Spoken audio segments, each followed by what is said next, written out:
Hi, everybody. Welcome to tonight's office hours. My name is Rod, and tonight wanted to talk a bit about oil well drilling. Just a bit of an overview, and yeah, feel free to ask questions. Just put them in the chat. Maybe then more people can see them. I think that'll work a bit better than the Q&A like we've been doing. So again, tonight is a bit of a primer on oil well drilling, oil and gas well drilling. This picture is actually of the Wandoo fields, Wandoo platforms, offshore Australia, Wandoo A and Wandoo B. And next to it, you see this is with these long legs, this is a jack-up drilling rig, and it is jacked up next to the oil platform, and they were performing drilling operations there. So just have some bit of information tonight on how do you drill a well? What do you look for? How do you find oil and gas? So let's get started. So I guess to start with, the first thing you need to do when prospecting for oil and gas is you need to know where to drill. And that comes with the geoscience, and it'd be shooting seismic. And what seismic is, and you can see in this video, is you're putting energy into the ground, and then because the rocks reflect the sound waves differently, you can get a picture, like here, of what the different layers are in the rock. And that's picked up by these microphones. They pick up the different sounds. And you can do it with a vibra-sized truck where it's vibrating the ground, or dynamite is also used. So this would be a shallow hole, and then dynamite placed in, and then that gives a energy that can then tell you sort of the shape of the rocks and sometimes what type of rocks are there. And then there's a lot of data been processed in seismic interpretation, seismic data collection, and then especially for interpretation of where to drill. So that's always kind of the first step in the process. Let's go to the next slide. Also, that example was on land. Here's an example of offshore. So in order to get a seismic shoot offshore, what they'll do is they'll tow behind, and these are air guns, and you can see that there's a bit of a fire. There you go, a bit of a firing that puts energy, same sort of energy wave through the water, and then that is picked up by a towed array of microphones, big microphones, that will then also be interpreted to again see what the geology looks like. So all they're trying to do here is get some energy into the ground to reflect back. So pretty cool stuff. So I'm sorry. So then when you are actually going to drill a well, there's a few steps to do. You've got your drilling rig, like your surface equipment, your actual what's called the rig. You got to figure out your bit and hole sizes if you're going to go vertical or horizontal. Well barriers, it's very important, but it's probably a bit of a topic on its own. Casing running, cementing, pour pressure plots, drill another hole, run casing. It's once you get it going, it can go fairly quick. This video running here, this is what, when we say drill bit, this is it's actually a roller cone bit, so it's a tri-cone bit, and so as you can see, there's also drilling, and this is drilling mud. So this is starting surface hole, and so this water coming out of here it can be water, but it's referred to as drilling mud, and then the drilling action is actually rotating the pipe while the drilling mud moves those these sort of mud rollers. and cools them. So that's a drill bit. So now for the rest of it, I think we're going here. Yeah. So normally this is you want to drill. This is a small, say, water well rig. It normally drills the surface hole. And so what you want to do is you want to have sort of the right equipment for each section. So a water well rig, a shallow rig, it'll drill a hole and set what they call a conductor, and then usually cement it into place. And a conductor is a lot like a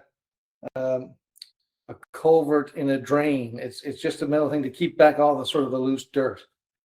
Then with a drilling rig, you pick up your roller cone bit, and you'll drill out of that conductor. This is with sort of a larger rig, and as you see in this video, it's red. It's getting hot.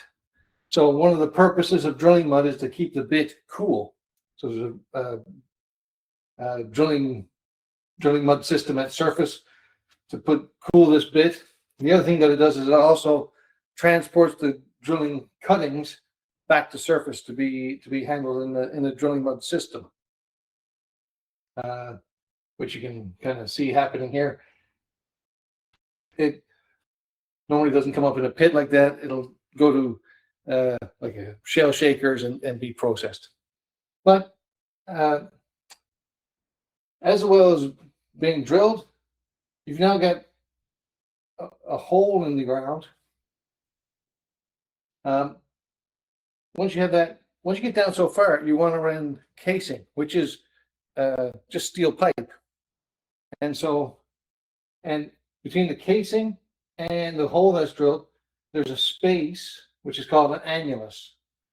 And then at the bottom of the casing, this is a float shoe. So, which is basically a check valve. And because now you have a hole drilled, and then you want to put steel pipe around it in there to keep it stable and keep it separated. This well is full of, we call it drilling mud. You can think of it as water, but it's drilling mud. Then you pump what they call bottom plug with cement behind it. So now you want to cement this casing. You want to cement this pipe in place, which then becomes casing. We call it casing. Lots of times when we use the same sort of tubulars or pipe, for different purposes, we call it different things, but that's okay. So casing is pipe that's cemented in the well. So you can see, you pump the cement down the center of the pipe, and it comes out and goes around in the annulus, and so seals the rock and the steel together. And then this top plug is now pushing the cement down and cleaning the inside of the casing off as it goes and bumps the bottom plug. Then normally you're going to let this cement sit. So it might take 8 to 24 hours for that cement to harden up and have enough strength that then you can drill it out. Because now we're still not at the reservoir, we've just drilled down our first section. So after the cement hardens on the outside, then you would come in with your drill bit and you'd drill out any remaining cement, and your float shoe and float collar, that's all drillable. And so that then you can keep drilling deeper to the reservoir section, which is kind of shown here. And so this would be a typical wellbore diagram. You have your conductor, you have surface casing and cement, and then say intermediate casing and cement, and then your production casing, which is your main casing that goes down to your reservoir. So that's, and this video would have repeats. So that is how you construct a well. You can call it drilling, but it's drill a well or construct a well. That gets you from surface level. Now you have a hole drilled down to the reservoir, but also that is protected from any sort of the hole sloughing in, or also isolating multiple zones. There could be multiple porous zones while you're drilling a well. So that's it's important to keep those things isolated. We just so that's what it looks like in sort of animation form. But this is a video of people working on a drilling rig. So this is a bit of a recruiting video. But what you see is well, what you see is a lot of activity, but a lot of pipe handling. So in order to drill that deep, so and typically a lot of times you'll drill more than 1,000, 2,000 meters. So that's 2,000 meters is like 6,000 feet or deeper, even 10,000 feet. Well, you don't have a piece of pipe that long, so you have to have separate joints of pipe that you screw together. And that's what a lot of the work on the rig floor is actually making and breaking pipe so that you're able to get to the depths that a well requires. So yeah, it's from precision. So I think so between pipe handling and also we saw a lot on drilling mud. That's also a key responsibility, is handling the fluid system on a rig. And I think there's you see here coming up, there is a mud system, shale shakers. So that's slips that holds the pipe in place. And then coming in, that's a, yeah, so they're strapping tubing, measuring the tubing, making sure that's all good. And yeah, well, there's a lot of pipe handling happening here. Oh yeah, here's a shale shaker. And see the mud, you can see the mud briefly coming over the shale shaker there. That's coming out of the hole. And then a lot of times you'll also get rock samples from that and see what's going on. So lots of effort, lots of activity to get a well drilled. Well, this one is so offshore. We've talked a little bit about the differences between onshore and offshore. Offshore, the equipment is different, but the steps are the same, and that sometimes is counterintuitive, because you think that it looks so different that it must be very, very different, but actually that's not the case. A lot of the basic principles that are used onshore are also applicable offshore, and here is just a brief video. Here is the same way that a water well rig was set to conductor. Here it's basically driven or dropped from the drill ship, and then very quickly they drill the well. They show that what cementing and all that process. That's very quick. Here is putting a BOP, a blowout preventer, with the different barriers in the blowout preventer, and a riser going back up to the drill ship. So, but that is very similar to a land rig. You still have to have a blowout preventer where you're drilling, where you might access pressure. One of the reasons why you have different, you drill to a certain depth and then set casing, is sometimes in the layers of the rock, there's different pressure regimes. So you want to make sure that you don't have high pressure from below coming into a weak formation above. So cementing casing into place protects any cross flow between layers. So, and then that's also when you would put blowout preventers on, is when you start drilling deeper as well. So again, similar principles, just a lot of different equipment. It looks different, but the equipment is actually very, very, very similar. So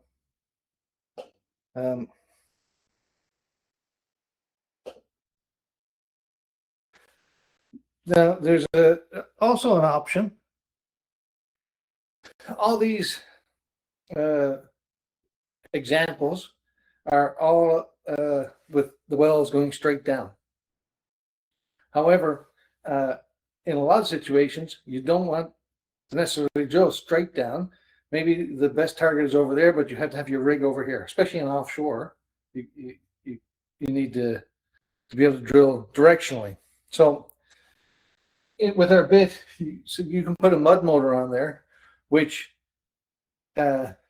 using the mud pulse telemetry, so you actually use sending signals through the drilling mud, you can change the angle that the drill bit is at, and it's only say 1 or 2 degrees, and so you build angle all the way until you get down to what they call going 90 degrees. You're going horizontal, and so just do that, say 2-degree change in direction, then allows you to go and go all the way to horizontal and even come up a bit more. So that does a couple of things for you. One, you can access targets that are 5-7 kilometers. It depends how deep they are, but you can do a lot of distance from where you start to where you end up. And then, but even when you're horizontal, cementing is still, you still cement your casing. Is still, again, the same principles, just the volumes are a lot bigger because the wells are longer for, there's more volume in them because they're longer, but still you use the same well construction principles. And then, yeah, from one drill site, you can access multiple locations. And if you think about some of our offshore examples, we have an offshore platform. Well, you don't want to drill all the wells straight down. You position that platform in a spot where you try and reach the entire reservoir. So you are undoubtedly going to do directional drilling offshore because you can't pick your platform up and move it very often. And also onshore, it also helps if you have, for example, nice terrain, a nice farmer's field to drill in. That's where you'd like to be. If you have very rough terrain and very hard to get to, or swampy, or bad conditions, or mountainous, sometimes it's a lot easier to have the rig located in one place and want to drill somewhere else. This train example is an example of how something that is a stiff metal can actually just, with small changes in angle, because the pipe is metal, but you're only bending it, say 1-2 degrees. It'll follow the bit. So that's a big benefit in being able to drill horizontal. I have a question in here. How do you know how deep you are while the team is drilling? Yeah, so that's a good question. So, question here in the chat: when you're drilling, how do you know how deep you are? Well, a couple of things. In our vertical well example, you would measure the pipe and then count the amount of pipe you put in the ground, and that will give you a good idea of how deep you are. That's actually a pretty simple way of doing it. If every joint is 9 meters, then yeah, and if you run 10 of them, you're 90 meters in. On horizontals, you do the same thing because you know what your measured depth is. But the same, when you're pumping mud down through the mud motor, you can adjust it. You can send a signal, sort of like Morse code, through the drilling mud to tell the motor what to do. The motor is also, there's a collection of sensors there. It'll send data back to surface by sending vibrations to the mud, which will tell you what your angle is, your inclination, your azimuth. So it actually tells you where it is based on mud pulse telemetry. So it's literally sending signals up through the fluid so that you can understand where it is. And then to be super accurate, then sometimes you would actually run wireline tools to verify the inclination and azimuth of the well. Question here: how do you prioritize hazard between low probability, high impact events versus frequent minor incidents? Well, that's a good question. We did have there is a video coming out on our YouTube channel from a previous office hours that goes into great detail on risk assessment. I think we did that last week.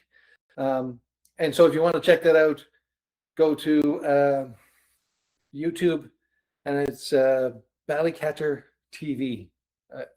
Yeah, so if you go to the YouTube channel Ballycatcher, BALLYCATTER, there should be a video going into risk assessments in depth.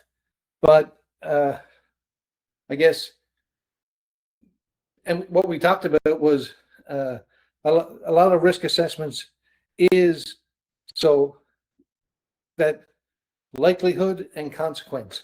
So we would normally use a risk matrix. So for if you have a low likelihood, high consequence event, that is considered a high risk because the consequence is so high.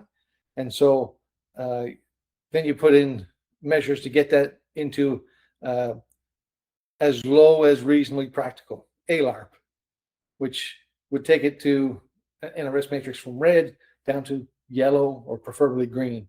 But so all those high consequence, low probability events, you definitely need to risk assess and then see if you can put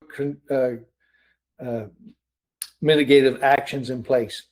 For stuff that is high probability, low impact, those are more in the slips, trips, and falls category. And that is more day-to-day, how you manage projects, execution in the field. You're using hazard identification to try and find those. You saw how active it was on the drill floor. If you can build a culture where people are looking out for each other and identifying hazards and reminding people, hey, watch out for this or that building that culture is very important.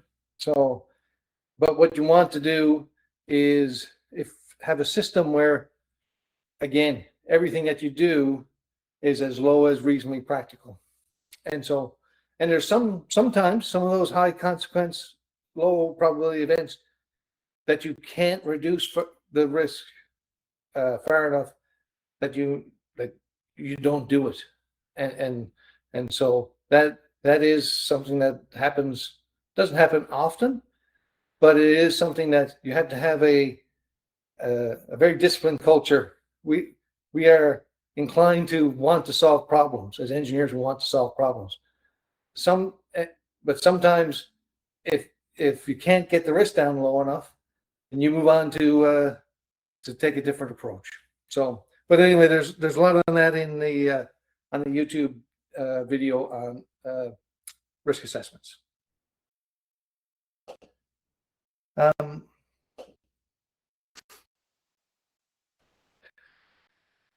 So we've drilled the well. Now we need to do a well completion. So, and this is a typical wellbore diagram. So, which you'll see in industry, these lines with these little triangles. Those little triangles are a symbol for the casing shoe, or that float collar float shoe that we drilled out. That tells you that you set a shoe here and then cemented it. Then drilled in another hole, and this is another size of casing, and cemented it. And then here down to here is your production casing and cemented in. And then you see the annulus here has cemented it. And this is your productive zone, hydrocarbon zone, which in this example, you would have gone in and perforated with shaped charges, so explosives. So actually, once you've isolated everything, then you need to connect the wellbore to the reservoir. You do that by shooting holes in the casing and through the cement. And this is doing the casing and the cementing, is really what we could consider drilling. The completion is this internal pipe tubing and production packer or artificial lift, and it's called completing the well. And one of the main differences between the tubulars that you've cemented in place and the completion is you can pull the completion. Once you've cemented this pipe in place, it's only on abandonment are you recovering it. But these internal pieces, the internal pipes, the completion, they are flow wetted. Those are what reservoir fluids are in contact with, and could be sand production. It could be different sort of asphaltenes and different elements coming in there. That's meant to be, you're able to pull it, you're able to change it out, you're able to repair it.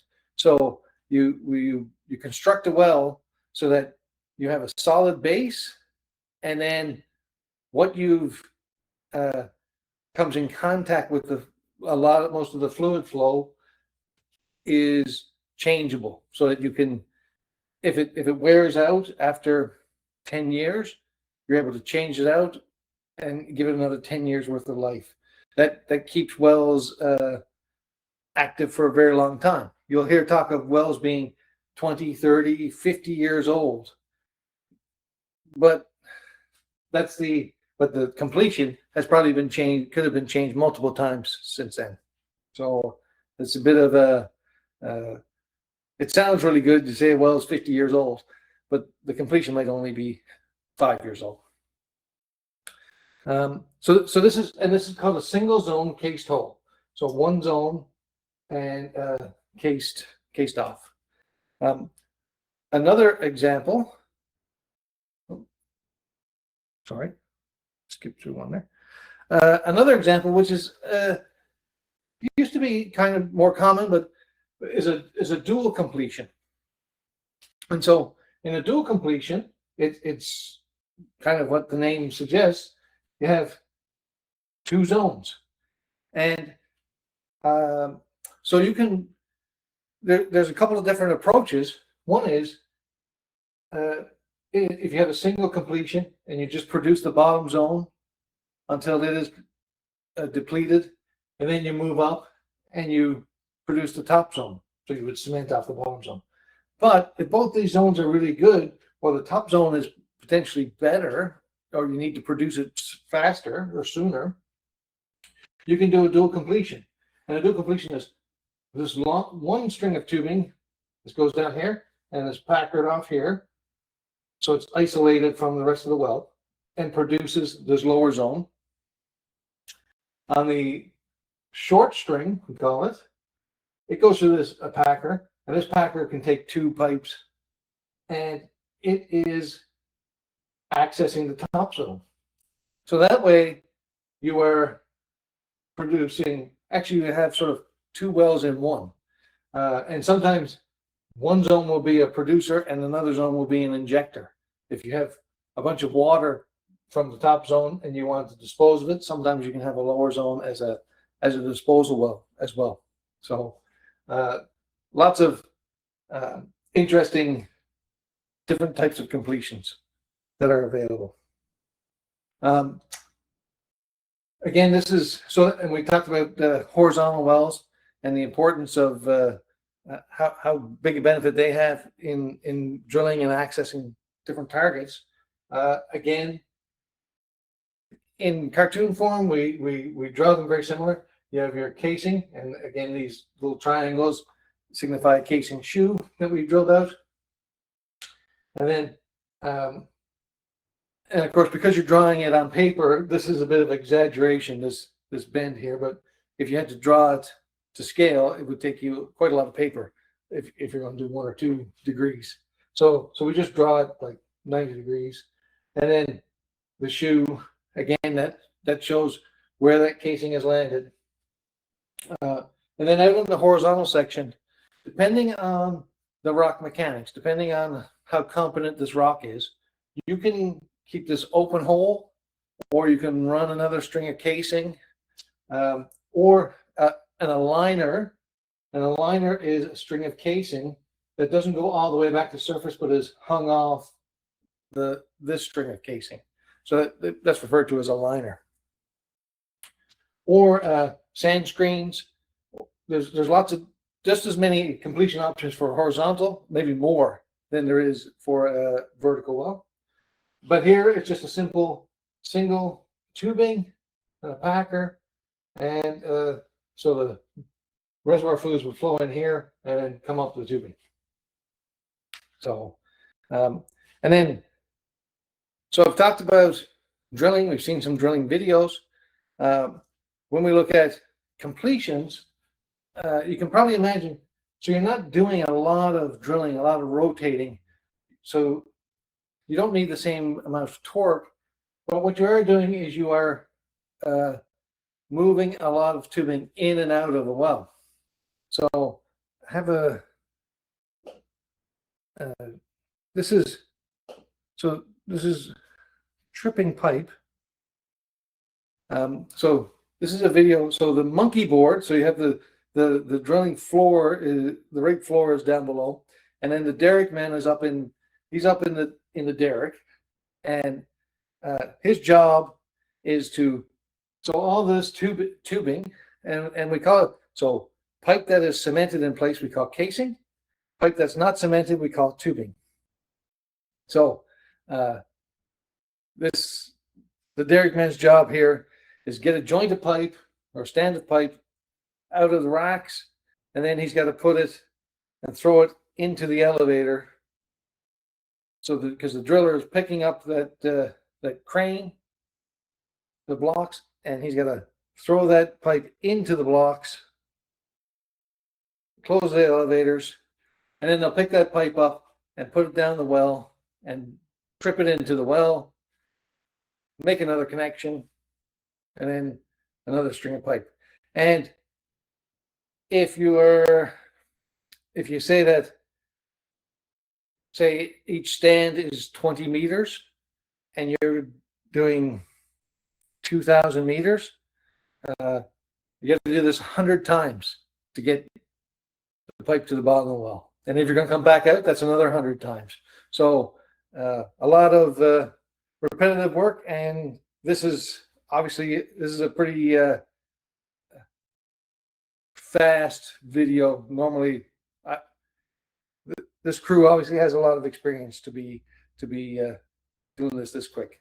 So when we say we're going to run a completion, or we're going to pull a completion, on paper it looks pretty easy to draw it, but again, a lot of work to do in the field to actually make it happen. And that was basically all I had for this evening. There's no other questions for tonight. We do have some.